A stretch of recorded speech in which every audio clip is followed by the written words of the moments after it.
Okay, so tonight's program is called Every Man Has His Price. And I want to take you to Greece. On the edge of the Malian Gulf, right there where that arrow's pointing, if you travel there, you're on the coast heading down to the Peloponnese Peninsula, you'll come to this statue. And it's a statue of a naked man with a spear and a shield in his hand. Does anybody know who that man might be? His name is Leonidas. Leonidas. He was a famous Spartan general. This is the site of the famous Battle of Thermopylae. Now, you saw last night we talked about history being written by the victors. This was during the war between the Persians and the Greeks. Who won that? It was the Greeks. And it says here, you won't be able to read it, but it says that 300 Spartans, along with some support, a few hundred others, held off a Persian army that it says on that sign there was 1.7 million strong. I think that's a bit of hyperbole right there. Most people would say that the Persian army was still about 800,000 people, 0.8 of a million people, and there was 300 Spartans. This was the site of the famous battle where the Persians under Xerxes said, just lay your weapons down. And they said, you want our weapons? You come and get them. And then Xerxes said, if you don't surrender, we will put that many arrows in the air that it will block out the sun. Do you know what Leonidas' answer was? That's fine, we fight better in the dark, us Spartans. They held them off, and the Persian losses were massive, massive. I just want to take a little sidebar because it threw up a question for me, a very big question. I'll just blow this up here for you, and I might even get my pointer on the subject so you can see clearly. You notice here, can you read that it says, there's a gate there, first gate, second gate, third gate. So what had to happen? The Persian army had to travel around the coastline here. They had to come along the coast, and there was 3 gates between the cliff and the sea. I knew about the battle. My son studied history, and he was very much into this. He's had a lot of books on it and was always informing me about these things, and I read some material on it. And these 300 Persians held the pass that the Spartans, held the pass that the Persians had to pass through. But when I was there, I could not understand how they did that. Because I'm standing there next to that sign, and you can see the cliff, and you look the other way, and it's just a huge plain. It's like the Southland Plains, or the Canterbury Plains. And I thought, how could 300 people hold off a whole army here? But do you know what, friends? If this sign here shows us that that's the shoreline. The red line is the shoreline in 2500 BC. That dotted line is the shoreline in 480 BC. So it's still along the coast. And that's the shoreline in 1876. And then that's where the sea is today. You can't even see it from the side of the battle. My question was, where did the water go? Where did all the water go? I'll take you somewhere else. This is Elmina. This is in West Africa in a city called Ghana, a country called Ghana, just down from the city of Cape Coast. This is a slave castle.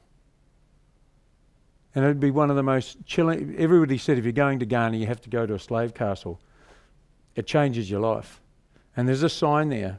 It says, in everlasting memory of the anguish of our ancestors, may those who died rest in peace. May those who return find their roots. May humanity never again perpetrate injustice against humanity.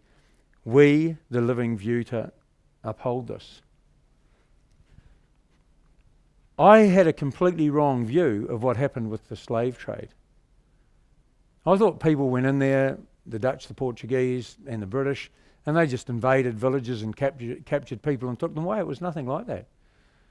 When they ran out of gold, when they ran out of things to sell, the chiefs of the villages They wanted to keep getting the stuff off the traders, the Portuguese and Dutch traders, so they started to trade the young men.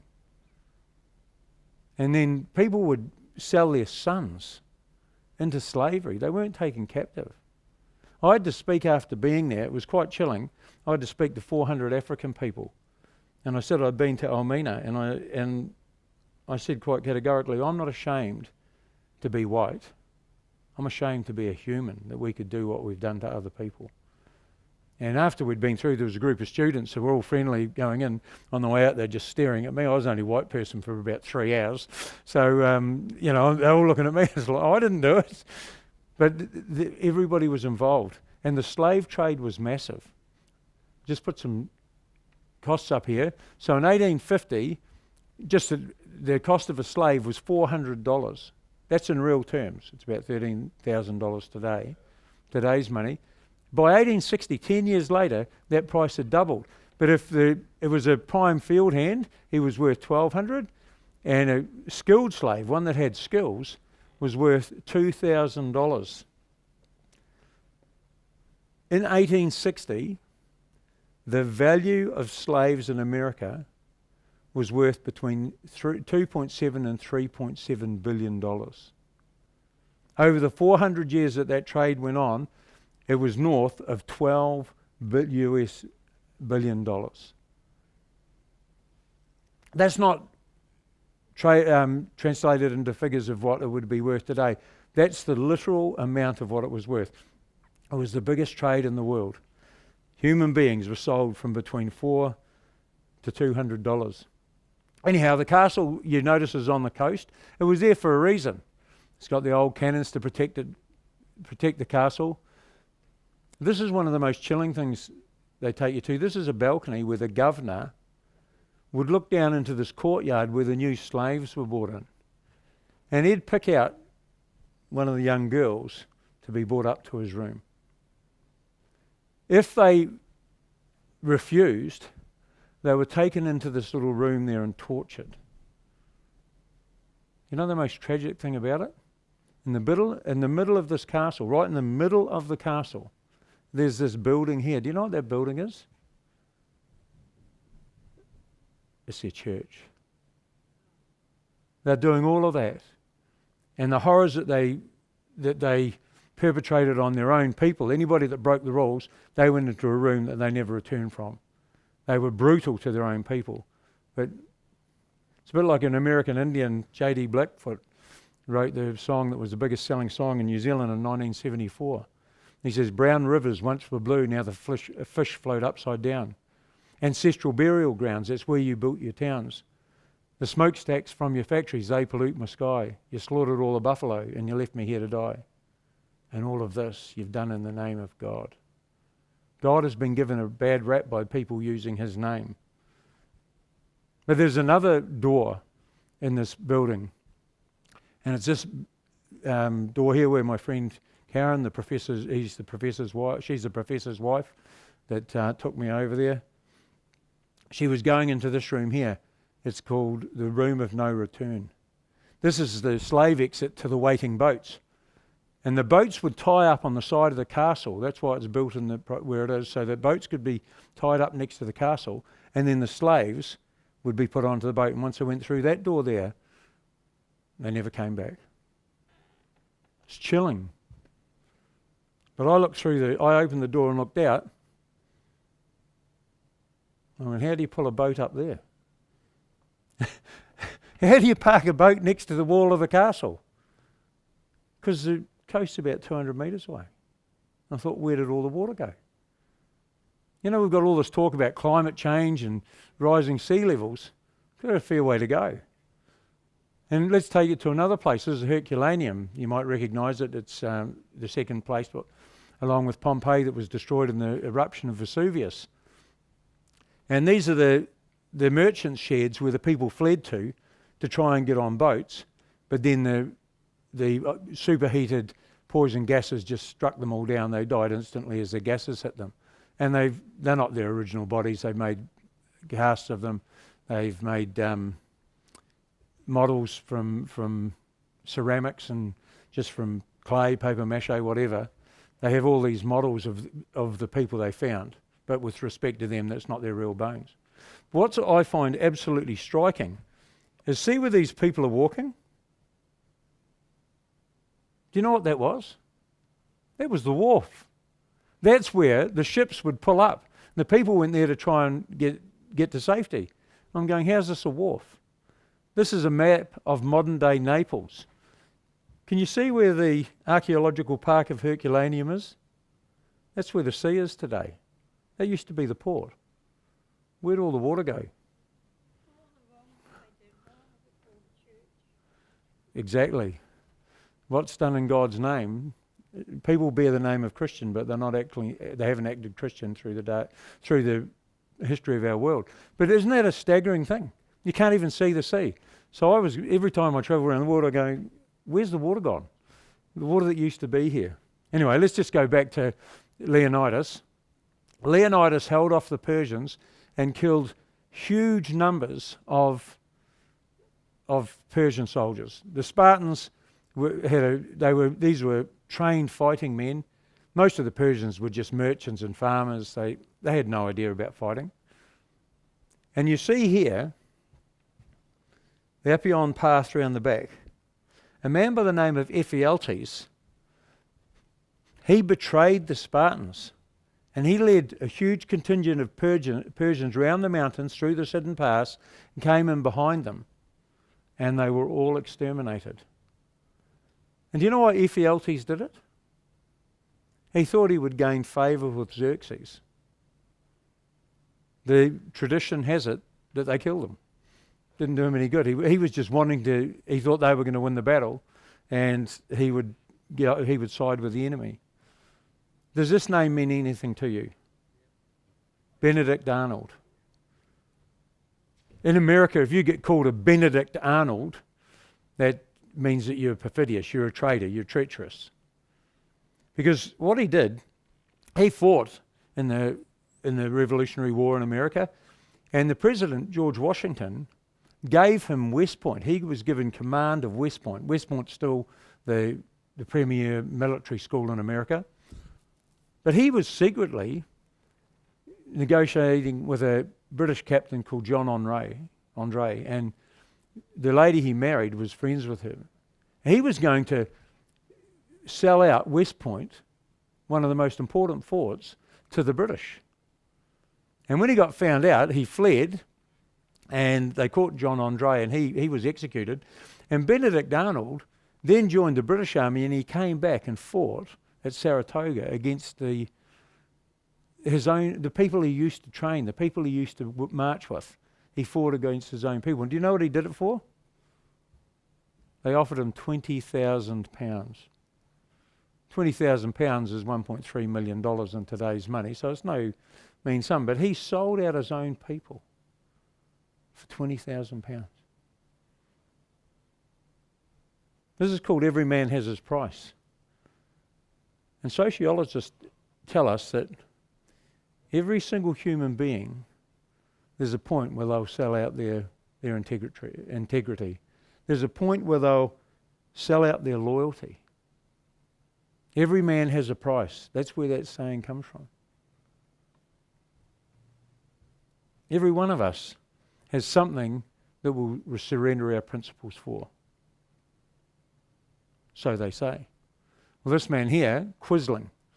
Has anyone ever heard of the term a Quisling? In Europe, it's like being called a Benedict Arnold in America. If you live in Europe, particularly Scandinavia, being a Quisling is exactly the same. You're a traitor. And Vidkun Quisling, he was a wannabe politician in the 1930s. He was extreme right wing, and he started a group, I won't give you the Norwegian name for it, but it's translated to the National Gathering. And he tried to get into Parliament. Nobody wanted him. They got knocked out of Parliament. They didn't make it. Then when the Nazis were invading, he offered to make an arrangement with the Germans. But the Germans had already talked to the then government, and they said that they would let them come in without resistance. So the government continued. But during the period of the war, Quisling kept politicking and getting people on his side. He built favour. A bit like the election that's about to go on in America, he was currying favour with different people, and he ended up becoming the ruler of Norway. And Quisling he was fully in bed with the Nazis. He even arrested Jews and sent them to the concentration camps. The resistance fighters in Norway that were caught, he handed them over to the Nazis. Very treacherous. And what was he doing that all for? He's doing it for power. He had a lust for power. Didn't do him any good. After the war, he was tried and he was sentenced to death by firing squad in 1945.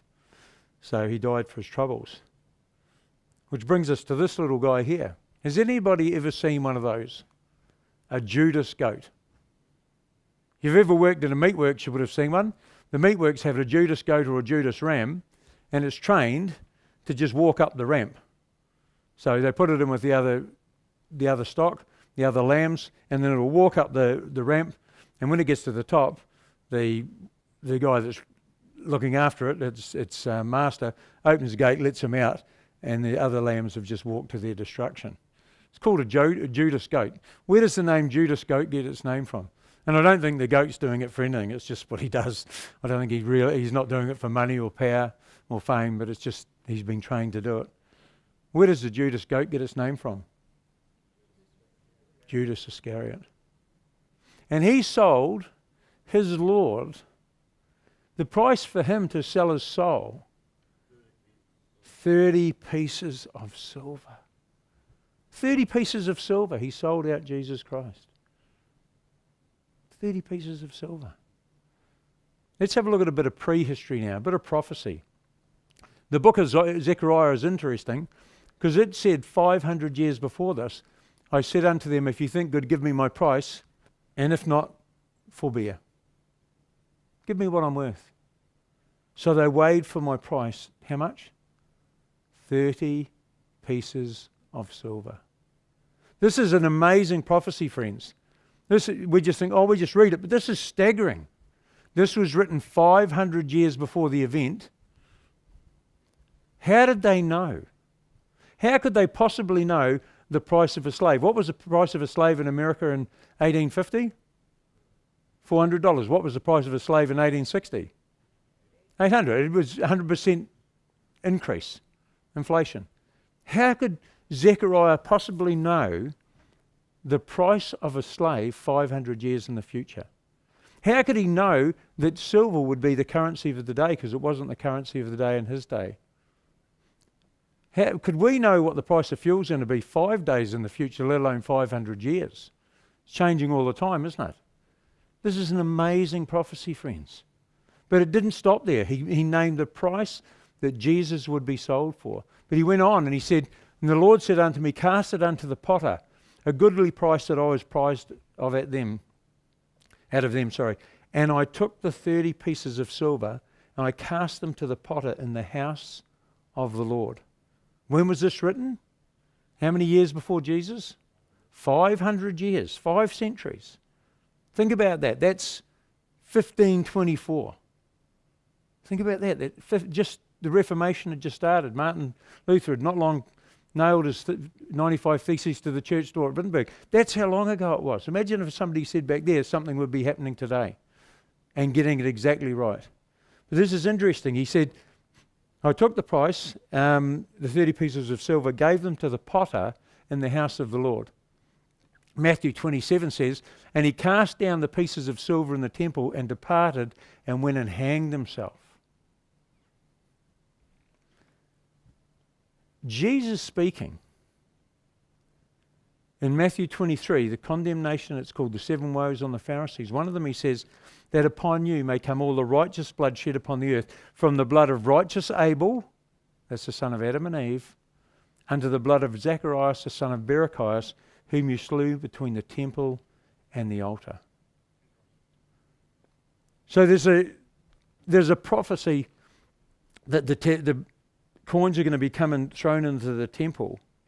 Jesus said to those that were running the temple, that the blood of Abel all the way through to Zacharias, the son of Barachias. That's the one who gave the prophecy about the 30 pieces of silver, about the coins being thrown down in the temple, about it being given to the potter. This is the same Zacharias that Jesus is referring to. One author who wrote a book on the life of Jesus, we have it at the back there, of the 400 books on the life of Christ in the Library of Congress in the United States of America, this one, the curator says, is the most beautiful, most insightful, most powerful book on the life of Christ. And in it says, the scribes and Pharisees who listened to Jesus, so this is when he's saying, upon you shall come all the righteous blood. The scribes and Pharisees who listened to Jesus knew that his words were true. They knew how the prophet Zacharias had been slain. And while the words of warning from God were upon his lips, a satanic fury seized the apostate king, and at his command the prophet was put to death. Listen to this. His blood had implanted itself upon the very stones of the temple court and could not be erased. It remained to be a testimony against apostate Israel. As long as the temple should stand, there would be the stain of that righteous blood crying to God to be avenged. As Jesus referred to these fearful sins, a thrill of horror ran through the multitude. I just need to share something with you. When I read scripture, when I read anything, it's like a movie in my head. I see it happening in a way. I like to just see what's really going on here. I just think about this for a moment. That temple had blood-stained stones carrying the blood of Zechariah. He was the one that had made those prophecies. And it says he cast down the pieces of silver in the temple and departed and went and hanged himself. Just think about that, friends, as he throws those coins, prophesied 500 years before. Can you just see those coins clattering across the blood-stained stones? I can see why those Pharisees were filled with fear and trembling. Isn't it just profound? Here's this prophet that makes a prophecy 500 years before, an impossible prophecy, and it's fulfilled on the stain of his blood. The chief priest took the silver pieces and said, "It is not lawful to put them into the treasury because it is the price of blood." This is in the Gospel of Matthew, telling us what they did. And Zechariah said, "I gave it to the potter in the house of the Lord." 500 years later, they took counsel and bought with them the what, friends? The potter's field, to bury strangers. And those coins that had clattered across the blood-stained stones, those coins were also tainted with blood. The blood of Christ. Also the blood of Judas Iscariot. And they took them and they bought the potter's field to bury strangers in. Wherefore the field was called the field of blood unto this day. You know, friends, when I think about this, it makes me wonder, if I was one of those Pharisees, if I'd had any knowledge of the scripture, I would have done anything with those coins except buy the potter's field. I would have done anything not to fulfill the scripture. But you see how closely, but also how touchingly that prophecy was fulfilled. The man who made the prophecy was killed for prophesying against Israel. His blood stained the stones. And that very prophecy, the price of a slave 500 years later, would be cast across those stones and be used for the very purpose that he said they'd be used for. Every man has his price. Every woman has her price. Every child has his price. Every one of us has a price. We have a price that we would sell out for, or we have a price that we're not willing to pay. We have a price where we won't do what's right because doing what's right might be unpopular. Many of us resist following the truth because to follow the truth might cost us. The great preacher Spurgeon says, A Christianity that costs nothing is worth nothing. A faith that costs nothing is worth nothing. Some people won't follow what they know to be true, and we know that many of these Pharisees knew that Jesus was the Messiah, but for fear of excommunication, for fear of falling foul of their peers, they resisted the clearest evidence of Jesus' Messiahship. That was their price.